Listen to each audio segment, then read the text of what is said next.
Welcome, everybody. Thank you for joining us this afternoon. Welcome to this video town hall, the fourth presented by First Policy Response in response to the COVID-19 pandemic. My name is Kareem Bardisi, and I'm the Executive Director of the Ryerson Leadership Lab. And First Policy Response is an initiative of the Brookfield Institute for Innovation and Entrepreneurship, the Ryerson Leadership Lab, and Matthew Mendelsohn, all based at Ryerson University. Our goal is to bring the Canadian policy community together to highlight the best economic and social policy ideas to keep us afloat and together. Our focus is on those ideas that can get Canadians through the immediate crisis and prepare us for sustainable and equitable recovery. Today, we'll be talking about 2008, the last crisis of this magnitude, or anything approaching this magnitude, and what we can learn from that crisis and what we can't. We welcome people from all ages and stages in their engagement with public issues. You all have a contribution to make, and Sean will be talking a bit more about that a bit later. Before we begin, I'd like to give the land acknowledgement. We do this as a symbolic and restorative act, one of many to follow and part of a wider and hopefully transformative reconciliation project here at Ryerson University. Ryerson and where I'm sitting now are both on the territory of the Anishinaabe, the Haudenosaunee, and the Huron-Wendat. It's covered by the Dish with One Spoon Treaty, Treaty 13, and the Williams Treaties. We're committed to honoring our obligations to these nations' treaties and to justice for Indigenous peoples more generally. In this project, we hope to do that by amplifying Indigenous voices and voices that would not necessarily get an airing in other publication platforms. I'd also like to take this opportunity to speak to the events of the last week, which have reminded us all once again how pervasive anti-Black racism is in Canada and around the world. At First Policy Response, we want to acknowledge these events and remind ourselves and the policy community that to be forward-thinking with the policies and recommendations we develop, we need to address the inherent anti-Blackness of our society. You should know that we discussed these issues as a team earlier in the week, and we stand with Black Lives Matter with those who are outraged and are committed to creating space for conversations in the policy realm that engages with the realities of anti-Black racism. One of our main goals has been to amplify voices at the front lines of inclusive policymaking, and the weeks ahead we'll seek to continue to understand anti-Black racism in Canada, and perhaps more importantly, work to bring in, include voices from Black communities and other communities to make this policy space and our policy language more generally more inclusive. We aim to amplify Black voices through this First Policy Response platform, and we'll have more to say about that in the coming weeks. With that, I'd like to turn it over to Sean Mullen, Executive Director of the Brookfield Institute, who will be moderating today's discussion. Thanks, Kareem, and thank you everyone for joining with us. I'm going to first introduce our fantastic panel, and then we'll dive into the questions. So please help me welcome our four panelists. I'd like to start with Professor Paul Boothe, who is currently the Faculty Director at the Ivey Academy's Senior Public Sector Leaders Program at Western University. And if you read Paul's extensive bio, you can see he's had a career dedicated to academia. He's an economist, and he's spent a significant part of his career working in both the province of Saskatchewan and the government of Canada in senior public servant roles. Our next panelist is Dr. Lindsay Tedds. She is the Associate Professor and Scientific Director for Fiscal and Economic Policy at the School of Public Policy of the University of Calgary. And Dr. Lindsay Tedds is an expert in economic research and policy analysis, and particularly as it relates to the design of tax policy. The third panelist we have is Tariq Fancy. Tariq is an investment professional. He's a social innovator. He's a startup founder, and he's currently the founder and CEO of the Rummy Initiative. And finally, our fourth panelist is Armine Yalnizyan. She's an economist and currently the Atkinson Fellow on the Future of Workers. And in the past, she has advised senior government leaders, policy think tanks, and many other actors in this space on, particularly on issues of inequality and workers' rights. So thank you all for joining us here today. Maybe before I jump to the first question, just a short little bit of context about why we set up today's discussion. 2008 was 12 years ago. In some ways, that seems like an eternity. In some ways, that seems very, very recent still. It was almost certainly the most significant financial event, an economic event of the last 80 years until this last March. It was a downturn that was unprecedented in scope and scale in modern times, and it required a coordination amongst political leaders, economic leaders, financial leaders that also was uncoordinated for its time. It forced us to rethink many aspects of particularly the economic toolkit, tested assumptions on things like the role of monetary policy, the size of deficits, how fiscal policy should play in the time of crisis, the ideas of systemic risk, and the role of the state and the role that the state should be played in creating a society that we all want. And in many ways, we're still living, and generations are living in the shadow of the 2008 crisis. The political economy and the economic status of entire generations for the last 10 years have been impacted by this event. So now, 12 years later, we're confronted with a crisis that originated and still is very much a health crisis. We don't want to lose sight of that, but has quickly turned into an economic crisis of enormous consequences. And so the tendency is to fight the last fight. Generals fight the last war. And so while we've learned many things from the 2008 crisis, we also know it's not the same. So with that, I'm going to turn it over to our panel. I'm going to start with Dr. Teds and ask, what do you think is different? What is different between now and 2008 in terms of the economic nature of this crisis? And after her, I'll go through each one of the other panelists on this question as well. Well, I mean, I think the biggest one is, of course, the 2008 financial crisis was caused by the banking and housing sectors, right? And then it was a crisis that unfolded over about a year or more. I mean, I have to admit, my husband was living in Charlottesville, Virginia. And we saw this coming in 2005 with what was going on down there. So it was interesting to see it finally hit up here. Interesting in that sort of, geeky economic sense.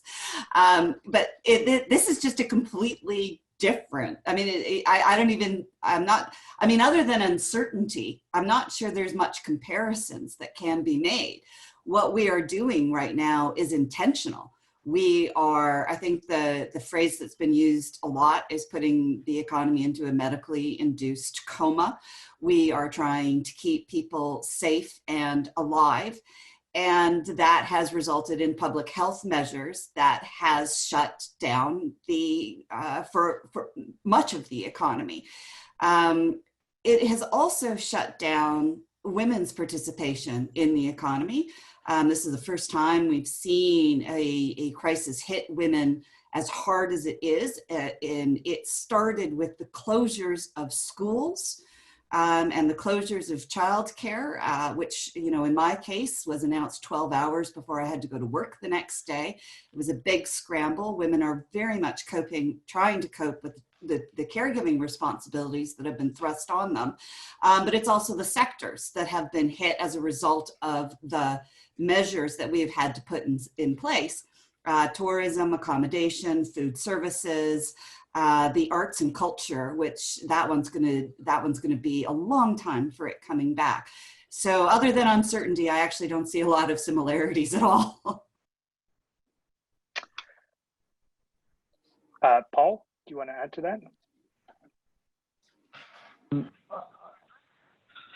I think Lindsay's given a very good sort of precise explanation of what happened in 2008, 2009. Back in 2009, I was working with the federal government and led the Government of Canada teams restructuring GM and Chrysler and refinancing Air Canada.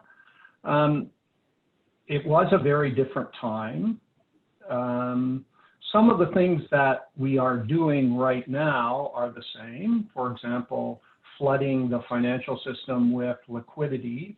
But I think in general, Lindsay is absolutely right that this is a very different kind of shock, and it affects very different sectors. And then the incidence in the population, women being much more affected, families being much more affected, I think is a really important difference. I think the other thing that is going to be different as we come out of this first phase is that in some of those sectors, you know, the capital that we use, using that economic term pretty broadly, is going to be pretty severely affected. So anything where people in the past have had to congregate, that's not so easy anymore. So if you're in a restaurant, or you're in a concert, or you're in a classroom, or you're in a daycare, or you're on an airplane, I mean, all of those things, suddenly airplanes can't fill middle seats. You know, restaurants can only fill half their chairs. So really, you know, we've had a big impact on the supply side of the economy, and we're not quite sure how long it will take to adjust to that, or whether, you know, advances on the medical side will help us. So I think that it is a very different kind of recession that we're facing, and that means we're going to have to think of different kinds of solutions as well. Great. Armin?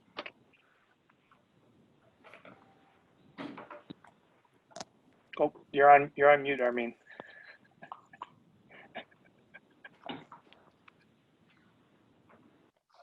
Okay, you can hear me now, right? Yeah. Excellent. I think we get used to this by now, but no. So the three major differences between 2008 and now would be the first ever she session. Historically, recessions are led off by men losing their jobs and women falling pace, and that was the reverse this time. In the first month, more women lost jobs than men by a huge margin. Second month in the LFS print, we saw men starting to catch up, but still the majority of the unemployed were women. I expect the print that comes out tomorrow will show that men have already started recovering their jobs. So it's exactly the inverse of what has historically happened in recessions, with men being the first to lose their jobs and women being the first to get back to work, taking crappy jobs, low-paid jobs, to be able to stabilize household incomes, because men have higher reservation wages, as they should. We should all have high reservation wages, but household incomes need to be what they are. So that's point number one. With respect to household, well, two things that I'll mention about household income. The scale of 2020 is categorically different than anything we've ever seen before, because it was a shutdown, not a slowdown. And the shutdown to only essential transactions, economic transactions, meant, and I'm quoting Statistics Canada here in last month's print, in April, more than 1/3, 36.7% of the potential labor force did not work or worked less than half their usual hours. Because the LFS doesn't ask important questions about income, I will supplement that piece of information with a company called Ivey that does real-time analysis of what's happening in the labor market, and saying in Canada, income loss shows that as of June the 3rd, that's yesterday, more than 1 in 3 Canadians and nearly half of Canadians aged 25 to 34 have lost half or more of their income.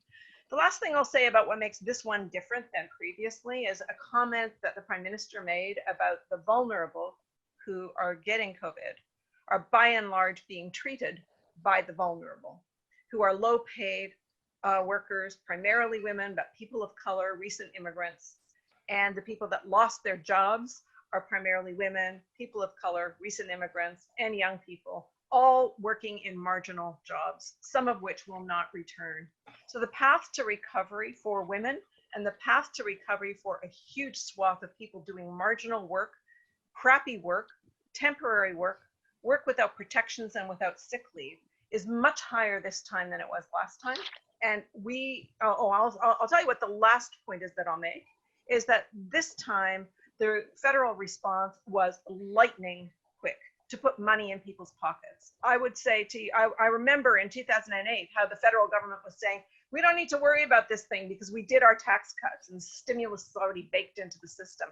They prorogued, I don't know if you remember that, they prorogued and came back with an early budget that frankly looked like the alternative federal budget that we put out in January. They finally put out a budget in February that looked like the same thing because that was the only mechanisms that were available is improve EI, do infrastructure, stimulate.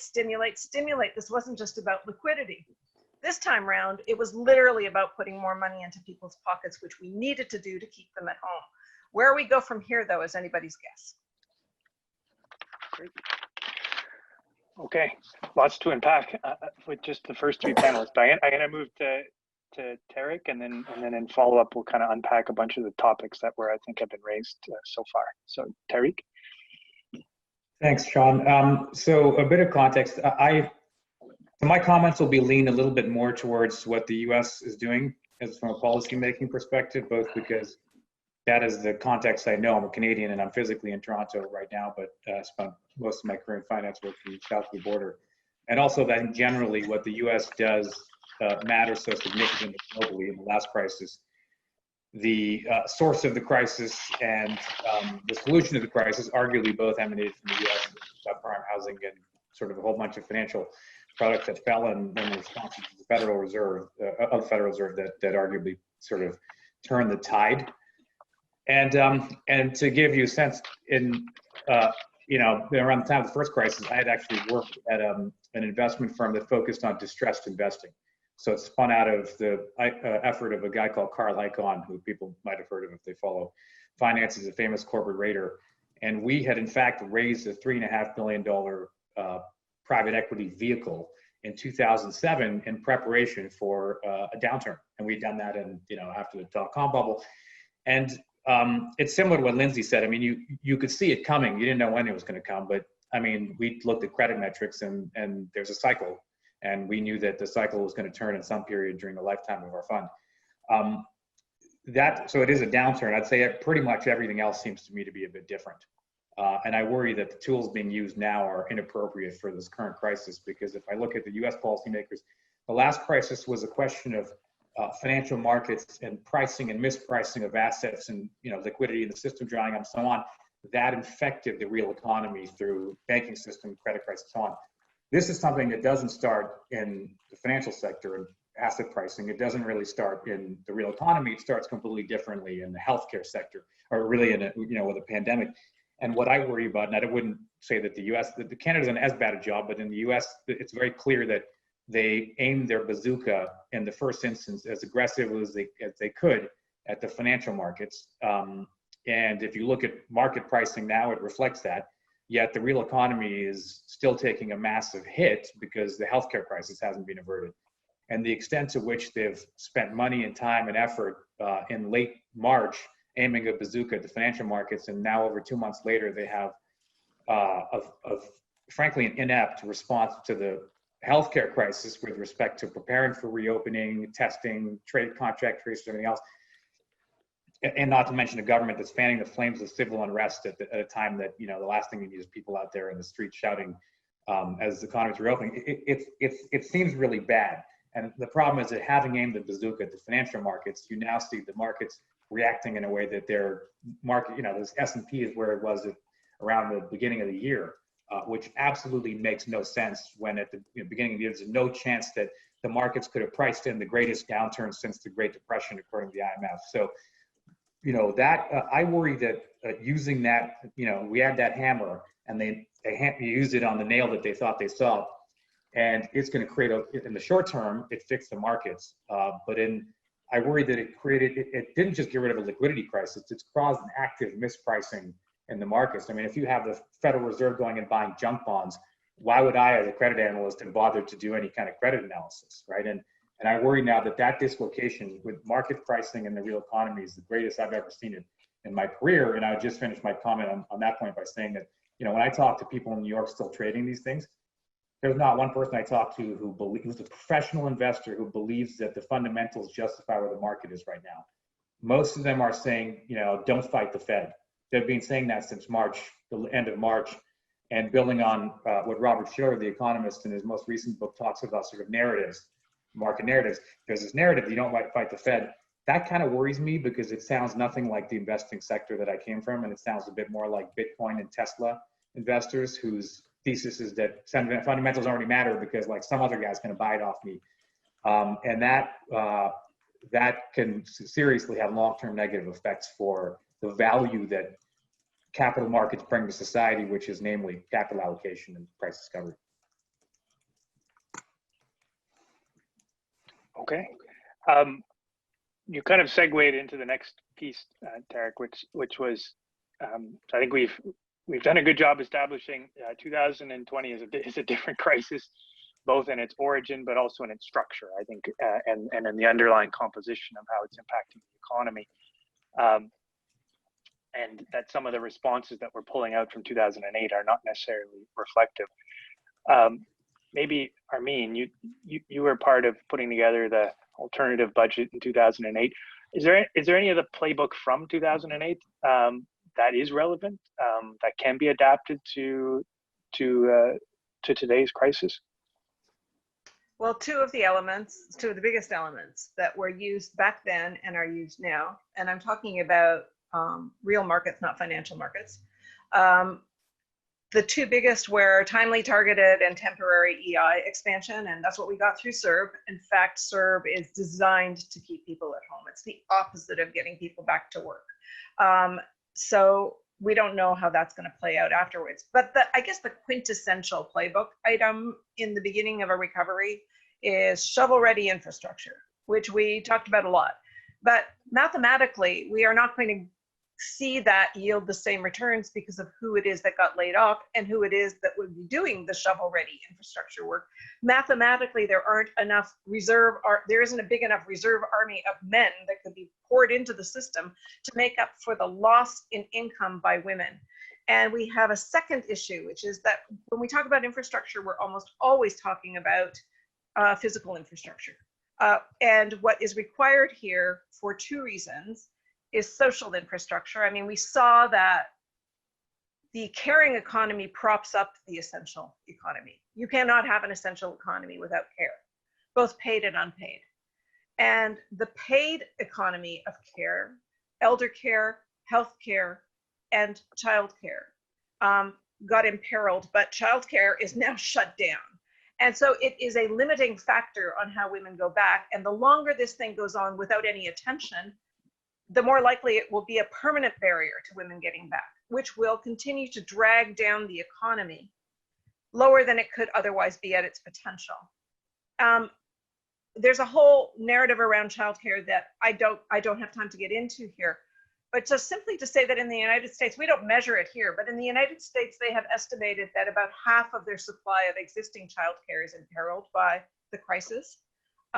And that it would cost them $9.6 billion just to keep the spaces that they've got, which is in short supply compared to the demand. We don't do that kind of analysis here. We have very poor conception of how many spaces do we have and how many of them are at risk, because so many parents have stopped paying their user fees because their household incomes have fallen. And for young families, the second biggest cost out of a household budget after housing is childcare expenses. They're very expensive in most jurisdictions.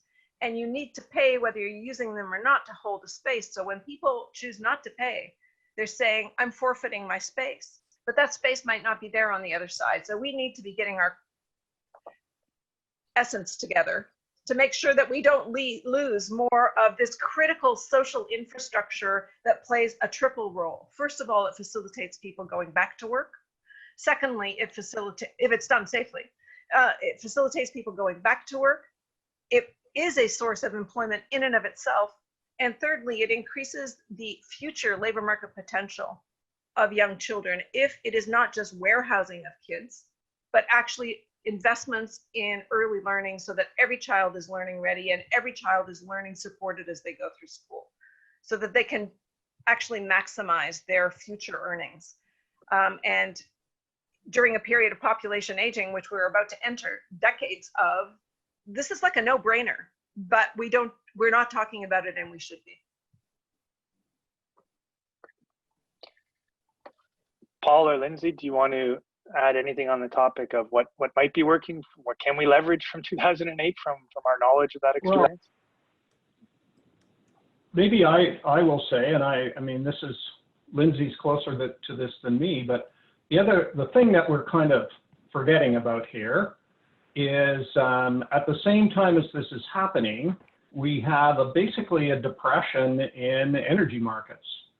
And this is, you know, if we weren't going through the pandemic, we would be talking about energy prices and the impact on folks in Alberta, in Saskatchewan, Newfoundland, and Labrador. So, I mean, I think that, you know, we have to really keep both of those things in mind. I'm not sure that there aren't a number of policies that help with both, but at the same time, I don't think we should lose sight of what's also a huge impact on the energy producing provinces. I guess, you know, I think that, you know, if we go back to this idea of, as we come out of our coma, as Lindsay called it, we have this problem that people can't or are not willing to congregate, to work, to consume, to learn. And I think that we shouldn't lose sight of that's really the very most important thing that governments can do, and that is deal with the public health side of this, right? And so, you know, getting our numbers of cases down, particularly problematic here in Ontario and also Quebec, testing, tracing, all those things will help restore people's confidence to congregate, right? And make, you know, recovery in service sectors and childcare, travel and hospitality a lot, you know, more, improve the possibility of that. So I think that, you know, always has to be in the front of our mind. And then I guess the other thing I would just say is I certainly agree with Armin that, you know, infrastructure played a big role in government programming in 2008-9, physical infrastructure, but not so much now. You know, I was talking to a big construction CEO a couple of weeks ago, and he said, we have lots of work, but how we make money when construction workers have to stay 6 feet apart, we haven't figured that out yet. So I think that policy prescription of a big investment in physical infrastructure, that's really not the thing that we need at this time.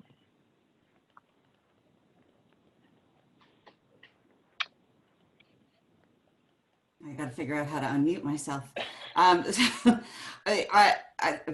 feel like my best response is to say what Paul and Armin said. I mean, it is, you know, now that I'm in Alberta, I've been here for 2 years. I can definitely say being here, it is very obvious the impact the oil price shock has had here in this province. It never recovered from the 2015 collapse. And I think what I find frustrating on that side of things was that there weren't interventions to help workers shift out of the sector and into other sectors where jobs were available, because there was growth in Alberta, and they were in sectors that were predominantly dominated by women. We finally saw labor force participation by women of childbearing age and women with young children eking up. Like we have one of the lowest labor force participations of women in Canada in that category. And so there was growth, there were opportunities, there were great things happening, but the conversation was leaving the young oil and gas workers waiting for a recovery. And I think that has actually very much scarred their ability to move into other sectors as we continue to wait as to whether or not another boom was, I mean, this is what Alberta always says, you know, just give us one more boom and we won't screw it up this time, we promise. But every boom is the same. I would have liked to, and I still would like to see some wage insurance models brought in that would have enticed, as Armin talked about, men have very high reservation wage, and particularly in the oil and gas industry where their wages were much higher than any other sector because of the boom. And so when they were being offered jobs or where there was employment opportunities, the salary was half as much as what they would pay, and they wouldn't make that shift. And wage insurance can help do that. You can come in and bridge them for a year or two to entice them into that sector where they're going to still have a very good job and income. It's nowhere near what it used to be. That's still a policy that we need to help that. But I think some of those people are permanently scarred in their ability to transform in the labor market. But it's also important to remember that there are other sectors in Alberta. We talk about diversification all the time, but there are other sectors that are actually doing really well. There's a high-tech industry in Calgary, and not only do they employ those kinds of skills, men and women, but they've actually been doing very well in the pandemic because they're already set up for remote work. They know how to communicate remotely. They know how to use clouds and all of that kind of stuff. So I've actually seen the tech industry here in Calgary boom.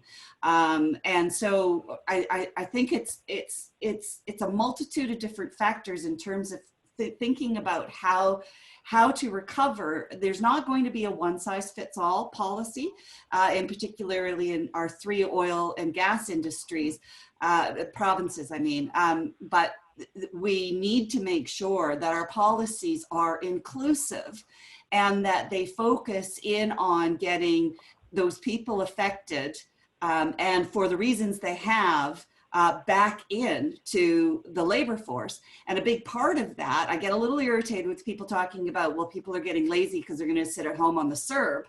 People are sitting at home on the CERB because they're scared to go back because of the health consequences and because they don't have childcare. I think we have to stop this conversation that people are lazy and they're defrauding the system. This is about people making a risk assessment of going back to work, and they're not comfortable in it. And I think a great example is, of course, what happened with the Cargill meat plant here in Calgary, and now what we're seeing in the agricultural industry in Ontario.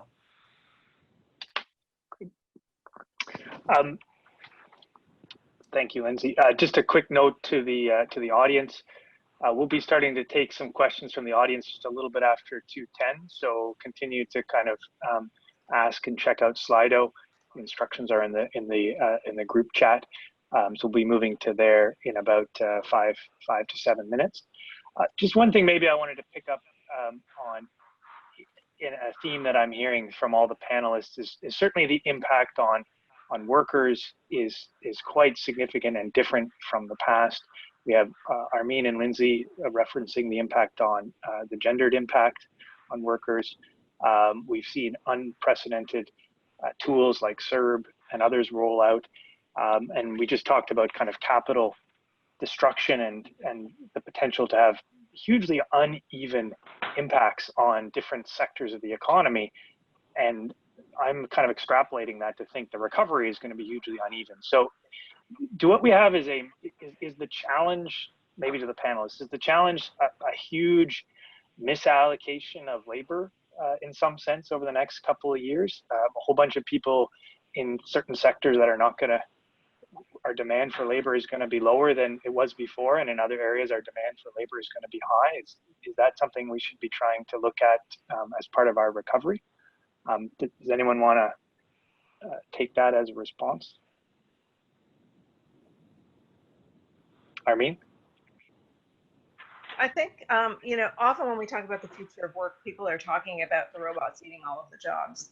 And yet we are in the midst of a momentous historic transition in labor markets throughout the global north, including China and South Korea and Japan, where we are going to be entering a protracted period of decades worth of population aging, which has huge implications on the smaller working age cohort that has to lift up, has to care for those who are too old, too young, and too sick to work. So smaller number of those people doing more work to support more people and paying more taxes to provide us all, like they are the people that provide the bulk of the taxes for the quality of life that we enjoy. And I just want to remind everybody on this call, Canada is the 10th largest economy in the world. We literally could make whatever type of world we want. But if we fail to treat our workers well, and we have a huge swath of people that were revealed by the pandemic to be doing temporary work, low wage work, work without protections. In the middle of a pandemic, we still don't have paid sick days across the country. We've got jurisdictions that are saying, no, I don't think so. You know, that sounds like it's too expensive. It's like, this is crazy making. But, you know, it can't just be the federal government that ponies the bill for everything. We're going to have to think very differently about how we value work. And we have to start getting ready to be cognizant of systemic labor shortages, labor and skills shortages, some of which we can meet by reskilling and redeploying Canadians. But we know that some of that will come from newcomers. We're going to need, like, basically 100% of labor force growth by 2025 is going to come from newcomers because of falling fertility rates and rising retirement rates. And we introduce people to our country in two flavors of newcomers: permanent residents and temporary residents. And guess which ones we've been really leaning on heavily since 2006. And that will change the nature of the country in which we live, and the source of revenues for providing the quality of life. So we've got a very deep discussion to get through on how we both value work, how we value workers, and how we're going to deal with what is bound to be systemic labor and skills shortages.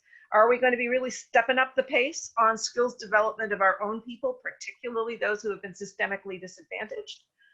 Or are we going to completely rely on importing the solution? And if we do rely on importing the solution, are we just going to continue this trend towards permanently temporary people whose cycling through the labor market affects everybody's quality of working life and bargaining power?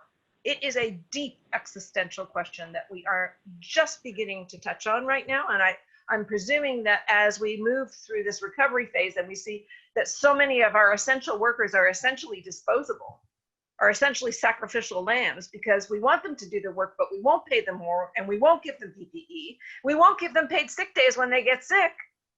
You know, if that's how we treat essential workers, that's kind of a signal on where things might be going. I think we all just have to kind of smarten up and pretty quick.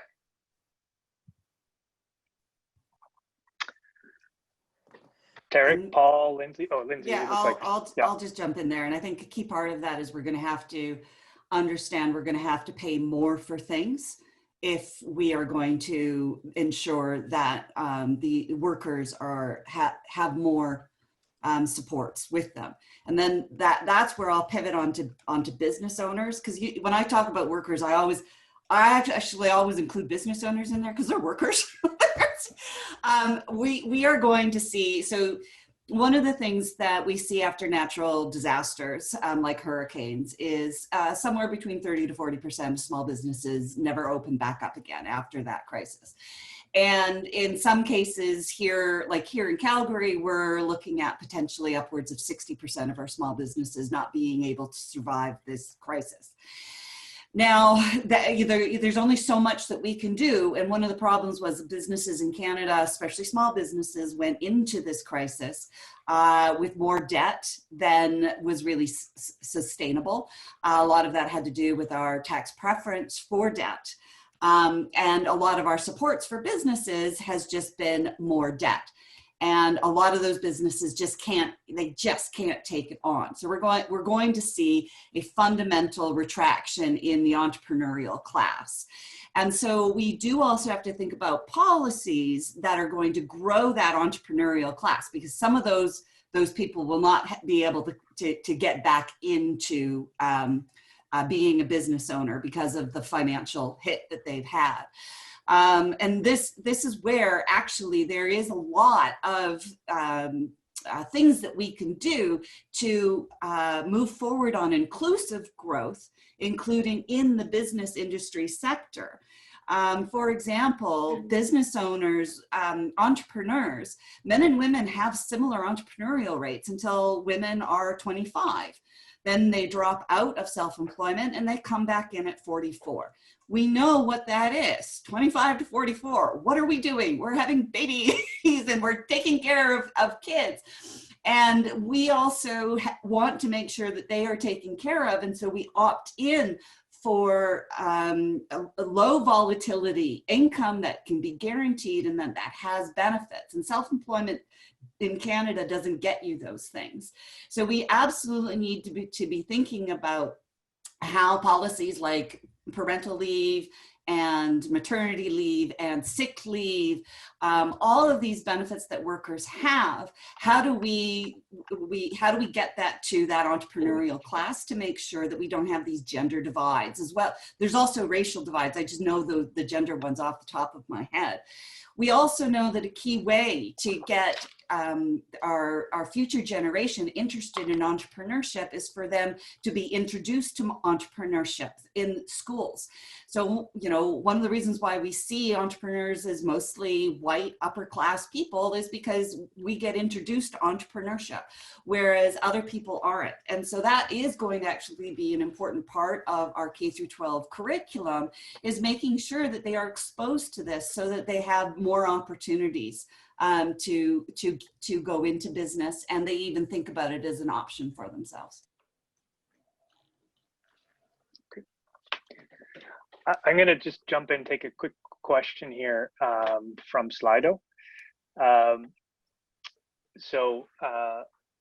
This is an interestingly posed question. So in this stage of the crisis, and this question is saying operating at partial capacity, reopening, but before we get to a vaccine, assuming there will be a vaccine at some point, what do you think policymakers' top priorities should be in this kind of navigating this part of the crisis? I might go to Paul or Tarek to start off, whoever wants to kind of go first under that question. Paul, why don't you? Sure, I'll start. I mean, I think that it's important that we do the public health things that we can do in advance of a vaccine, and that is getting those cases down, testing and tracing, in order to give people confidence to leave home and to start to interact with one another, both socially and economically. I think the other thing is we need to keep our powder dry, in the sense of saving our resources for the things that will really matter. I mean, I think that this is going to be difficult because, Lindsay's absolutely right that we're going to have basically a tsunami of firm failures coming out of this, and some will be big, high-profile firms, and some will be small, and that's the part of any recession. But there are going to be lots of demands for government to step in. Whereas I think, really what what's possible for governments to do is really has to be on the worker side, supporting workers. And you know, as Lindsay says, including, you know, entrepreneurs in that group, I think makes sense. But you know, notwithstanding the fact that I was involved in the restructuring of GM and Chrysler, I have to say that you can use an awful lot of money up on that kind of thing, and you know, that money in this world may be better used to support workers as we come out of this. But you know, there's going to be a lot of bankruptcies, and we're going to hear more and more of it as time goes on. And the other thing, as you know, as capital gets destroyed, you know, by the need to physically distance, then that's going to lower labor productivity. So, I mean, I think that Lindsay made a very important point, and that is some things are going to be more expensive, and without people paying more for things, there's no way that firms are going to be able to maintain wages, never mind raise them. So those are things I think that we need to think about, and as I say, keep our powder dry for the things that really matter. I would add a few things. Thanks, Paul. I mean, one of them is, I think when we're looking at a policy response, and I don't have a public policy background, or certainly not sat in government, but you know, the way I would think about it from my seat would be to look at the communities that are the most affected, and then base a policy response on that. And you know, you look by sector, you look at by geography, urban, rural. And so I've heard a lot of good commentary on this SHE session, and today as well as a lot written about it already. I won't add anything to that because I think it's been articulately covered.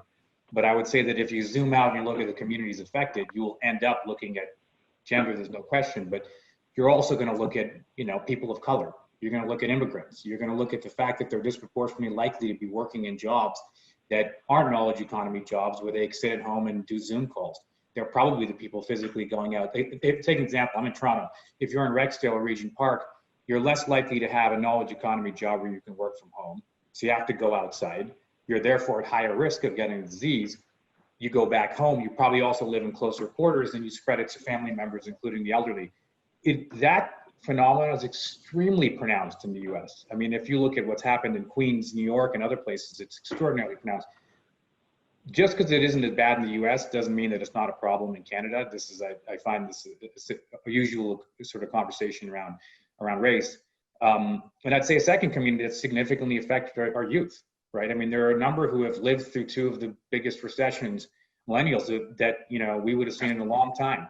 And in addition to that, you have a significant number now who, no matter what they're doing or their skill set, are just not going to get a job because there's a hiring freeze and they're graduating at the wrong time. And you have to worry about how that starts someone's career at an age where, you know, they graduate with a mountain of debt and very few opportunities. And I think that over the long term, if we have policymakers that are focused really on the things that matter, I would say that coming out of this crisis, the extent to which government policy is probably keeping asset prices inflated at levels that don't reflect fundamentals is an extraordinary challenge. I actually don't think it's a bad thing if Toronto real estate prices come back in. I'm a homeowner in Toronto, but I think it would be nice for future generations to be able to, or younger people to be able to afford to buy a place at less than some ludicrous price per square foot that is not vaguely anchored at all to household income or any other sort of metrics that have generally determined housing prices. And I think that unless we think about those things, we will end up with rising inequality. We'll end up with a massive intergenerational wealth transfer that is going to cause greater and greater tension between young people and baby boomers. With the former saying that, you know, frankly, you've kept everything you've saved the economy by leveraging our future, right? We're at the end of the long-term debt cycle. Debt levels are higher than they could possibly be in most places. And if you listen to what, for example, Ray Dalio, the guy who founded Bridgewater, says, He says this is, you're generally probably at the end of the long-term debt cycle. And at that point, interest rates are zero and you have more debt than you could ever have. And you could encounter a lost generation or a long period of poor productivity.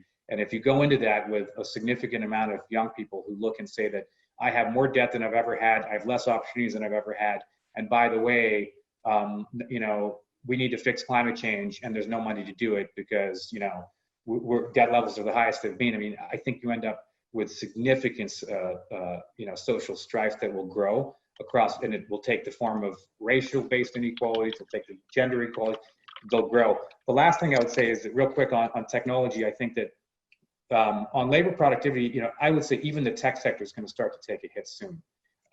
Because, at Rumi, we've hired 3 people since the lockdown happened. It's interesting to hire and onboard someone. We have another opening now. We can do it for a period of time because you have a workflow that exists and you put people into it. But you eventually burn some of the social capital that allows you to work remotely over a period of time. And I think that on some period of time, creativity and innovation disappears. You can run an existing workflow. It's a lot harder to think of a new one. So there will be increasing innovation, but I think even the tech sector will start to take a hit, not just because frankly, it's nice to say Google and Facebook are going to do great, but they get their money from advertising. If the rest of the economy takes a hit, they're going to see countervailing effect on that. Great. Thank you both. We have about 7 minutes, I think, before we're going to do a short breakout session into different rooms. One question that is consistently getting kind of voted up on Slido is just what Tarek alluded to, which is, what about the role of climate change? And I think more generally, a way to think about it is, we have an immediate huge crisis, and we have long-term policy prescriptions, one of which is, battling an existential crisis that is climate change. Whether you want to comment on climate change specifically, or whether you just want to comment on whether a crisis is a time to solve some of these broader societal issues, I'd kind of leave it up to the panelists. But Lindsay, Armin, Paul, do either of you want to go on this one? I'll Lindsay's start got with her that hand up. one. Yeah. I mean, in no way should this pandemic derail our values and our the need to address climate change, without a shadow of a doubt. So, I mean, and this is one of the things that I've also been saying here in the municipality, the city of Calgary, is it's trying to figure out where, what should it focus on in terms of the pandemic versus what should it cancel all of its long-term plans like the Green Line? And absolutely not, right? I mean, if anything, this pandemic has shown us that we absolutely need to take these things seriously before they get to be a problem. So I would see it as moving forward. And in some ways, I'll just say that the moving forward on the climate change can in fact help some of the things that we're dealing with, particularly in the oil and gas sector. I mean, we've had here in Alberta some big investments in wind farms and solar, and I know everybody thinks of us as the oil sands, but there is a lot of renewable energy investments going on in here, and that can in fact help a lot of those workers that have been affected by the first crisis, which was the collapse of the oil prices.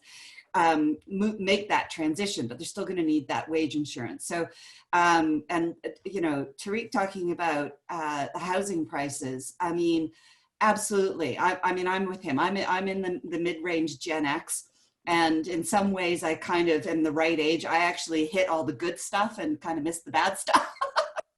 But I cannot believe what, especially having spent 10 years in Victoria, what housing prices does to a generation of people trying to start families. And I know here in Calgary, we are seeing the collapse of the housing prices. And I personally welcome it, but then I've also been investing, like at the bottom of 2008, as well as this one. So I'll take my losses on capital gains and my gains in the stock market. Armin, Paul, before we move to breakout rooms. Yeah, I guess, you know, I think that I certainly echo what Lindsay is saying, that, you know, pandemic should not be an excuse for staying off the track that we're on in order to solve the climate crisis. And, you know, I was a bit disappointed to see governments, you know, tell firms that they didn't have to meet some of their environmental monitoring responsibilities and other environmental responsibilities as a way of trying to get through the pandemic. I really don't think that is productive. And I think that it's true that, you know, there is room for pro-environmental measures in some parts of Canada to deal with as part of the stimulus package. But I think that, you know, that's really limited to Alberta, Saskatchewan, Newfoundland, Labrador, who are going through the energy crisis as well as the pandemic. Because, you know, when I look at infrastructure in other parts of the country, there's already lots of demand for lots of work for infrastructure. There's it's not likely that construction workers will be you know, severely affected by this as we come out. And I think our limited resources can be better used to support workers in other sectors, especially where people have to congregate. Can I say last word before we jump into a quickly, breakout session? Very quickly, one of the reasons I completely agree with Paul that it is appalling that companies that were receiving money conditional upon reducing their carbon footprint, that requirement is waived, and that has to come back in a big hurry. But the fact is, we don't really have a carbon emission reducing plan other than carbon taxes. That is it. And there, like, without a plan, it's like the market-driven solution is nice, but it's not going to accelerate things. The great thing is if we had a plan on how to, become more energy efficient. For example, this is a very cold country. So becoming actually more energy efficient in how we heat our homes would pay off for individuals as well as for society, and actually make a dent in the carbon budget that we have. We could be doing way more on how we move people and things more efficiently, so that we are reducing our carbon emissions. And we are learning that there are in fact more carbon efficient ways of even producing oil and gas. And that should be a requirement. If you're still in the business, you should be using technology to reduce the emission footprint, because we're not sweeping that entire industry off the table yet. And there are better practices and worse practices within that industry. And I guess what I'm saying here is there is no plan other than market pricing right now. And we need a plan B for getting through the existential crisis that faces the entire economy, because there's no planet B. And so we got to get thinking about what that plan would look like, because there is no functional limit on the federal government as to how deep its debt becomes. It could spend money to make things happen, and in so doing, both steering the great ship of the economy as well as providing work, if we had a plan to do that. And frankly, when it comes to people wringing their hands about the level of the public debt at the federal level, may I just remind people, there's only so many places debt can go. It's going to be in the household sector, in the corporate sector, or in the government sector. And in the government sector, it's going to be at the municipal level, the provincial and territorial level, or at the federal level. It also can emerge through current accounts, cash flows coming in and out of the country. But my point here is, of all the economic agents in the system that can eat debt, the federal government can eat it for the cheapest price for us all, and at the lowest risk. We should be encouraging the federal government to do more of the things we need done right now, not as stimulus, but because we got to get at her, you know, pitter patter, let's get at her. Okay, that's it. Okay, thank you. I'm going to turn it over to our technical team, who's going to take us 15 minutes into some breakout sessions, and then we'll regroup afterwards for kind of a closeout before 3 o'clock. So I'm going to turn it over. I think Sahir is going to do this.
Okay.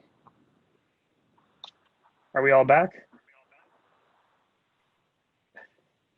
All right, I'll just give everyone another 10 seconds just to make sure all the rooms are back. Okay, thank you everybody. I hope everyone enjoyed the discussions in the breakout rooms. We're really trying to experiment with this format to allow for some of the discussions that you normally are harder to have in an online format. So, so thank you all for those who participated. We're just going to do about 5 minutes. We're going to try and keep this super short, just do a brief recap of some key themes that came out of the breakout groups. I'm going to go through each one of the moderators, ask them to do that. And then about 2:55, I'm going to turn it over to Matthew Mendelson, who we're going to ask to kind of give some closing thoughts and comments. So let me just ask Stephanie, are you ready to go based on your? I don't see Stephanie. Maybe Sahir, would you like to go? Sure. So I was in the room with Armin, and it was interesting because similar to our last town hall, the conversation centered very much on childcare and how big that is in terms of our economic recovery. So we talked a bit about how the federal government is taking on a lot of debt and there's been a lot of spending, but Armin raised the point that we won't have enough money for redistribution if we can't, we won't have enough money for redistribution if we can't get people to work. And we need to understand that the group that lost the most number of hours in jobs are women with preschool age children, and that there's no recovery without a she-covery, and there's no she-covery without childcare. So we talked a bit about childcare, and then we talked about federal debt as well, and how it is going up, but federal level is also the best place for debt to go up, and it's the cheapest place to hold debt. So we shouldn't fret right now. And then we also talked about how we need to focus on training and employing people so that they become active participants in the economy, and how that should be a focus right now. Excellent. Great. Stephanie, are you available? I am, thank you. And thanks for everybody who asked some great questions in our group. There were kind of a couple of themes that came out of it. And one, we spoke about childcare again, and we talked about how that was crucial for all the reasons that Sahara mentioned. We spoke a little bit about skills and the different ways that skills are valued and what we can do about that. There was a conversation about the young male workers who work in the oil patch, as Lindsay mentioned earlier, who they have skills, but they identify as oil workers, and they don't necessarily know how to transfer those skills to other workforces, or they may not know what other opportunities are available. So we spoke about the need to do that. And on the same token, recognizing that the care economy is growing, and that there is a certain special set of skills that comes along with that. And a big part of that is emotional labor, which has not always been compensated as well as it should be, either in the personal lives of mainly women who are doing that kind of labor at home, but also for the people who do work in, for instance, long-term care homes. And we've seen some of the horrible conditions that have come out of there. So, and the third thing that sort of, tied those together is, one of the questions Lindsay was asked was about, importing and exporting goods, and whether we should be, bringing more stuff, whether we should be making more stuff in Canada. And her response, one of her responses was, maybe it's time that we stop looking at GDP as the one main source of determining our economic health. So when we speak about the value of emotional labor, when we speak of different kinds of skills and what we need to bring into our society, maybe it's time to stop using GDP as the main determinant of how healthy our economy and our society really is. Matthew? Thank you, Sean. I was in Tariq's room, and we had a great conversation, and I just highlight three themes. The first was how devastating this will be compared to 2008 for a whole series of communities, and talked about things like maybe half of restaurants in Scarborough will never reopen in September. So those kinds of real devastations in SME sector and in communities are enormous. And then we talked, I think, about two broader policy themes. One, the role of the state, the role of taxes, how we might be at the end of a period of neoliberalism, low state involvement, low taxes, and a re-emergence of state government activity, directing, regulating, etc. And then the third theme that came up is, I think, a bit speaks implicitly to a debate going on right now, where there are lots of people who are really focused on stabilize the economy now so that it can kind of reawaken from a coma at some point. A little bit different, but not necessarily fundamentally changed, and try and go back to some new normal or some status quo ante. And I think the conversation in our group was really pointing at this as a crisis, as a shock, as an opportunity to try and drive some policy change that people have been identifying as necessary for a long time. Things like focus on climate change, focus on inequality, and a focus on our duty to care for one another, whether that's in the long-term care sector or the child care sector. Excellent, thank you. And I was in the room with Paul, and we had a number of great questions. The first one related to kind of picking up where Tariq's comments were going about how do we think about helping the most vulnerable Canadians through this recovery. And Paul pointed out that rightly that recessions really reveal where our gaps in our social safety nets and our programs are, and bring those into even more transparent focus than in regular times. And so we should be, as part of this recovery, rethinking about how programs like EI work and who is eligible for them, and how do we make sure that particularly the most vulnerable are benefiting from them.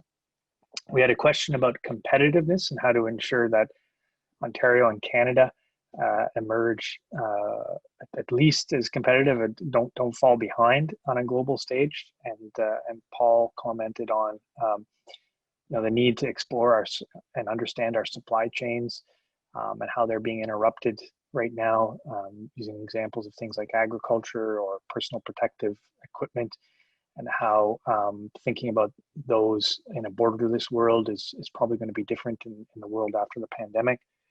We had a great question about too big to fail and how to think about companies like what happens if we have a GM in 2008. And Paul helped us through with his framework and his thinking and his experience, having dealt with those issues back in the last recession. And the Coles Notes version is, you have to do this on a case-by-case basis. You have to understand, is there value to the country and a public policy rationale for saving the company if it indeed comes to that. And then finally, Paul, he reminded us, as economists sometimes do, that there are trade-offs. And although he wasn't necessarily contradicting everything Armin said, he did say we should be a little bit more cautious on the debt side. But I don't think he was saying that the federal government shouldn't be the vehicle to do that. So that, I think, could be a whole fun debate in and of itself. But with that, I'm going to turn it over to Matthew, who's got 3 or 4 minutes now to kind of to close out. And thank you all panelists and everyone for participating in this conversation. Thank you, Sean. Thank you to everybody. I know no one wants to hear me talk for 3 minutes. So I will just thank all 4 panelists, Tariq, Armin, Lindsay, and Paul for participating. I know everyone has a lot of demands on their time and schedule, and I want to thank everyone of you who has engaged, who participated in the breakout rooms, who listened to this conversation at First Policy Response here at Ryerson.